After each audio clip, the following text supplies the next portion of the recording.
What's up, guys, and welcome back to the neighborhood and the channel.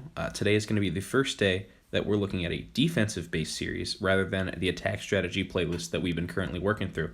So let's get right into it. I'd like to showcase today a base that I've currently been running in Legends League, courtesy of Marley, one of the co-leaders in our Neighborhood II clan.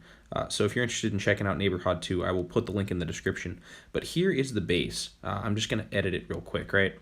So here's the base I've been running, and I'm going to show you a couple replays. But so far, in 2 days in Legends League, it has not been tripled. It's had a couple of 1-stars, and mainly mid to low percentage 2-stars.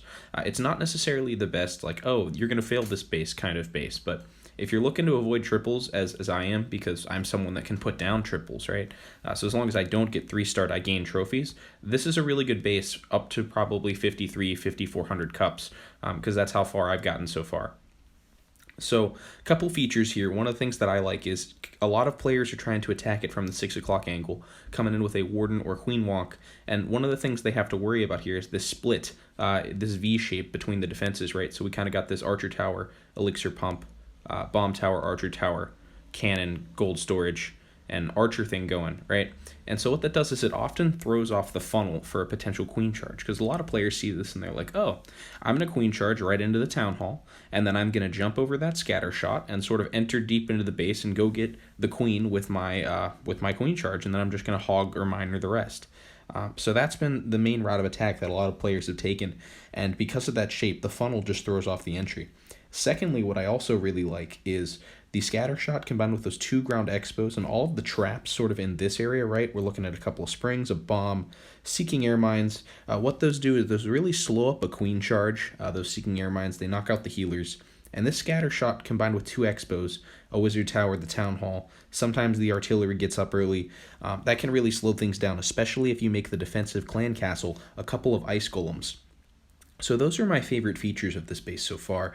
The other thing that I perhaps am not so wild about is typically when I see a 12 o'clock Inferno Island, as this here is in this base, that's something that I typically look at as an angle for queen charge. So if I were to attack this base, I'd probably try and take it from 12 o'clock with a queen charge. But I've tried to prevent that, or I should say Marley has tried to prevent that, with a couple of Teslas here and another Seeking Air Mine to just slow up that queen charge. There's a couple bombs to prevent wall breaker entry, and just throw off the funnel in general. So while that is sort of like a teaser where it's like players like me might see that and say, oh look, easy route for a queen charge. Wall wrecker gets through 2 layers of walls. I can get an Inferno, a scatter shot, the queen, the CC, and a couple of expos if I'm fortunate. It's kind of designed that way to throw it off. So those have been the 2 main ways players have been hitting it. And so far in 2 days, I have, I think 8 or 12 defenses out of 12, no one's tripled it yet. So we're going to go into a couple of replays, and we're going to see how this base is held up. And I'm going to provide a link for this base in the description. So if any of you guys are interested in sort of testing it out for yourselves. So let's get right into those replays.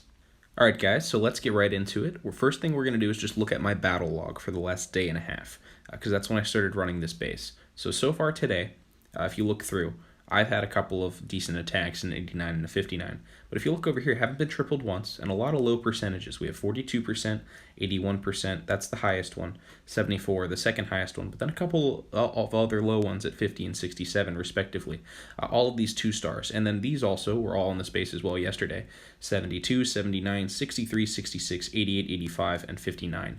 A couple of them were higher there at 88 and 85, but those were players that were coming in with fully maxed heroes. And to be completely candid, for the most part, your goal with those guys is stopping them from tripling, because the max heroes, especially that max world champion, are just so strong. So we're going to go into a couple of the replays here, and I'm just going to show you some of the cooler ones against some of the more potent attack strategies in the current meta of Clash of Clans. The first one I want to talk about today is a mass miner attack that only pulled 72%.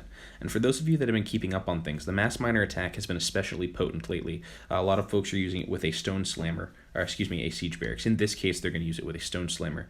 And what you're going to see is an entry from 6 here. They're going to use a stone slammer to sort of break the queen in for the charge rather than a wall wrecker, because there is a nice line of defenses here. And as we talked about, this is one of the lines of attack that this base is designed to defend against. The only thing that sort of sucked in this case was that stone slammer did soak up a couple of the mines that are normally placed to destroy healers.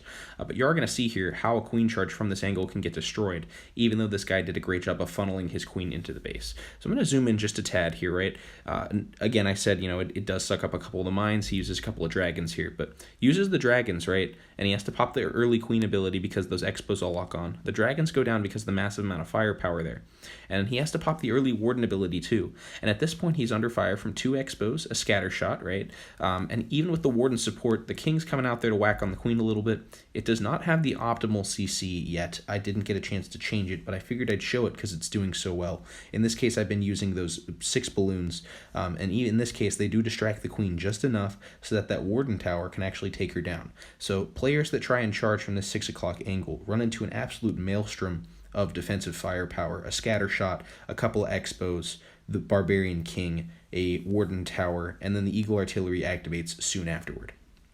So what this guy does to try and salvage his attack is he's going to basically set the king over, basically run him up towards the 12 o'clock side and try and set a funnel. He's going to use the world champion to pick up a couple of edge defenses, and then he's going to try and send the miners directly into the middle of this base once the warden manages to take down the the eagle artillery there. So having done that, I'm going to speed it up just a little bit, and you're going to see that his miners do come in basically right down the middle, but because of the way this base is designed and because of a bit of poor funneling on the part of this player, Sanjuk, they're going to split all over the place. And so there it is. Some of them go in, some of them end up on this edge because he didn't funnel properly, and ultimately he's not able to pull off the 3-star. And that's the goal with these Legends bases. Your goal is to not get 3-starred. Sometimes you're going to have to give up the 2-star, but in this base you really are going to give up the 2-star in most cases. But it's been very difficult to 3-star so far. So if you guys are looking for a anti-3-star base, this is a pretty good one. We're going to stop the recording here and get right into the next replay once we're back.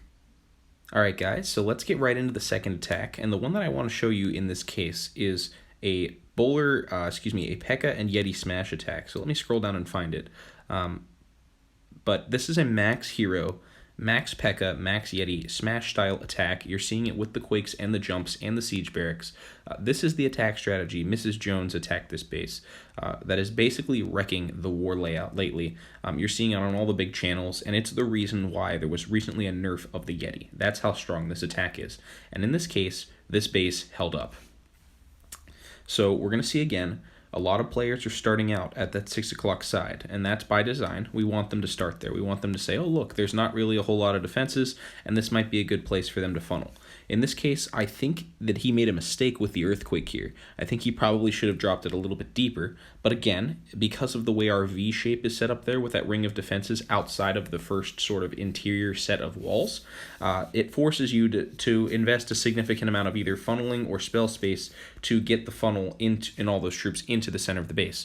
So it's a trade-off, and the choice in this case was to use the earthquake there. Not what I would have done, but I totally see why they did it, and it's one of the ways that this base is designed. It's designed to sort of make you make little spell mistakes like that.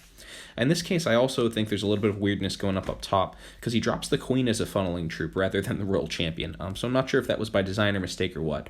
And the other thing that's nice here is because of the way the Yetis path in, they do not draw the warden towards them until much later. And so because of that, they lose a little bit of a health buff, and then he's not able to use his ability to get them through the Giga Blast. And while you don't necessarily need it for Yetis, they were low on health, and so the Giga Blast with that bomb and these loons take a real number of damage out on those Yetis there, and by the time he pops the ability, it's basically the royal champ and a couple of wizards from the siege barracks. So he's going to basically try and salvage the attack by just kind of jumping what's left of the troops in through the middle here, but it's not enough. It's really not enough, and you can tell at this point that it's basically not going to be a 3-star. There's a couple Teslas on the edge. I still have my defending queen up, even with the champion ability and with the warden and some healers. There's not enough hogs. There's not enough oomph left in this attack, and even if he has a little bit of troops on the cleanup on the sides, I'm going to speed it up a bit here, this is not going to be enough to clean it out. And so he's looking at a low percentage 2-star, so that's a very solid defense, especially in Legends League. You're not giving up any more than like 20-ish cups, and that's exactly what you want to do if you're a suitable attacker where you can be putting up numbers yourself. So we'll watch the last couple seconds of this raid, and then we'll get right into the next one.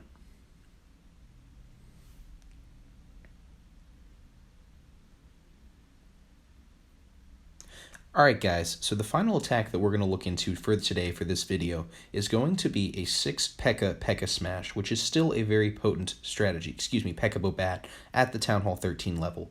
And in this case, this guy has pretty strong heroes with a level 13 Royal Champion and a Max Queen. And so you're going to see 80+% on this base, but the important thing is here, it's not a triple. So once again, like all of these attacks, like how this base is designed, they're going to try and punch in from that 6 o'clock to 3 o'clock side. And it's folly. You don't triple it this way, or at least no one has yet, and no one in our friendly challenges has yet either.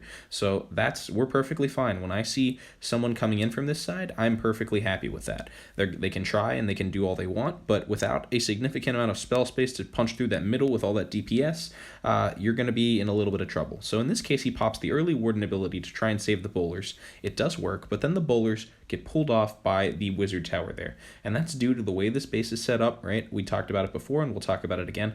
The funneling is really difficult. You not only have to funnel first layer, but you have to funnel second layer, and a couple of the edges there, you might even have to funnel third layer to make sure that your ranged troops don't go down. And so you see here, all of the troops basically get sucked into the middle, and then there's really nowhere for them to go. They can't get through because he didn't bring a jump spell, and he doesn't have enough to do it with the bats. And the bats in this case really don't get that much value. They struggle their way through the first Inferno, which does a real number on them, but with scatter shots, unless you're getting a ton of splash defenses, in terms of your kill team, like unless you're getting a couple of wizard towers, maybe 2 infernos and a scatter shot, bats really aren't that effective. And so the majority of the percentage that he ends up getting on this base is from the outside defenses. He's not in the core of this base, and even though the percentage is much higher than many of the other attacks, we're in no danger of being tripled at any time. So if you look here, there's a bunch of Pekkas still left, but again, they're stuck on the outside, and there's nothing they can do about it. He didn't have enough oomph with the Pekka Bobat attack to get through the center there, because that's where all the DPS is concentrated, that's where we got a couple of heroes, and that's where attacks against this base die. So hopefully you guys enjoyed this base. I am going to post this video later today. If you're interested in this kind of content, please like and subscribe. The channel recently just hit 100 subscribers, so we're really happy about this milestone. But again, this is Saber from the Neighborhood, signing off. Thank you and have a great day.